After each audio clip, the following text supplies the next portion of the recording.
Middle ইস্টের বিশেষ করে ওপেক কান্ট্রিগুলো যদি ঐক্যবদ্ধভাবে বলে যে তোমরা যদি এই হত্যাকারযোগ্য বন্ধ না করো, কাল থেকে মিডল ইস্ট থেকে কোনো তেল পাশ্চাত্য জগতে বা কোথাও যাবে না। কোনো মিডল ইস্টে কোনো দেশ ইসরায়েলের হয়ে কাজ করবে, মুসলমানরা যদি মুসলমানদের পক্ষে না দাঁড়ায়, ইভেন ইনফ্যাক্ট ইসরায়েলের সাথে সাইড নেয়, তাহলে অত্যন্ত দুঃখজনক। ইসরায়েলেরা ওই ফিলিস্তিনিদের এই বংশটাকে শেষ করে দিতে চাচ্ছে, বাচ্চাদের মারছে বিকজ তারা বড় হয়ে যাতে এই অংশগ্রহণ করতে না পারে যুদ্ধ বা বিগ্রহে, আর মাদের অংশ যাতে ফিলিস্তিনি সন্তান জন্মগ্রহণ না করে। এবং এই জেনোসাইডের নতুন আরেকটা প্রক্রিয়া তারা আবিষ্কার করেছে, সেটা হচ্ছে রাফা দিয়ে যে আমাদের যে মানে হিউম্যানিটেরিয়ান এইড গুলো আসছে সেগুলো বন্ধ করে, অর্থাৎ তাদেরকে গুলি করে মারছে, বোম দিয়ে মারছে, একই সাথে তাদেরকে না খেয়ে এবং পানিতে কষ্ট দিয়ে তাদেরকে মারার পরিকল্পনা করছে।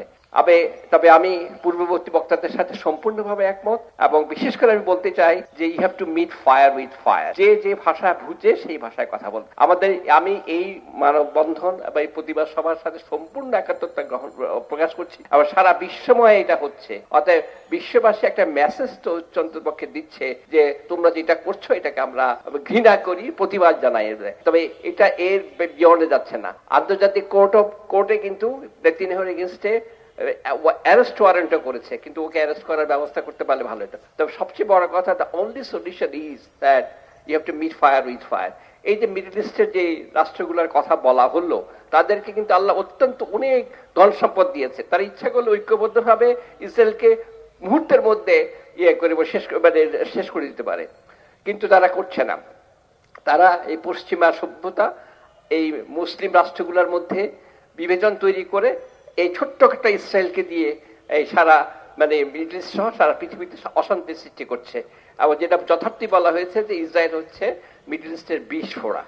আমি মনে করি যে যুদ্ধ বিগ্রহের প্রয়োজন হবে না। মিডল ইস্টের বিশেষ করে ওপেক কান্ট্রিগুলো যদি ঐক্যবদ্ধভাবে বলে যে তোমরা যদি এই হত্যাকারযোগ্য বন্ধ না করো, কাল থেকে মিডল ইস্ট থেকে কোনো তেল পাশ্চাত্য জগতে বা কোথাও যাবে না। They should start the warfare of oil. Fuel তারা যদি না দেয়, আপনি সহজেই খুব তাড়াতাড়ি এই যুদ্ধ বন্ধ হয়ে যাবে। আমার ইভেন এখানে যুদ্ধও করতে হবে না। আর যেটা দেখতে পাচ্ছি, সেটা আমি কথাটা শব্দটা ইউজ করতে চাচ্ছি না, যে কোনো মিডল ইস্টে কোনো দেশ ইসরায়েলের হয়ে কাজ করছে। আমি একটা সিম্পল উদাহরণ দেই। যখন নাকি বৈরুতে ইরানিয়ান এম্বাসিতে বোমা মেরে যখন নাকি হামাসের নেতা হিজবুল্লাহ নেতাকে হত্যা করা হলো, তখন ইরান পাল্টা জবাব দিল, পাল্টা মিসাইল অ্যাটাক করলো। আবার সেই মিসাইল গুলো ইন্টারসেপ্ট করছিল কোথেকে? জর্ডান থেকে। What is a Jordan? Jordan is a Muslim country.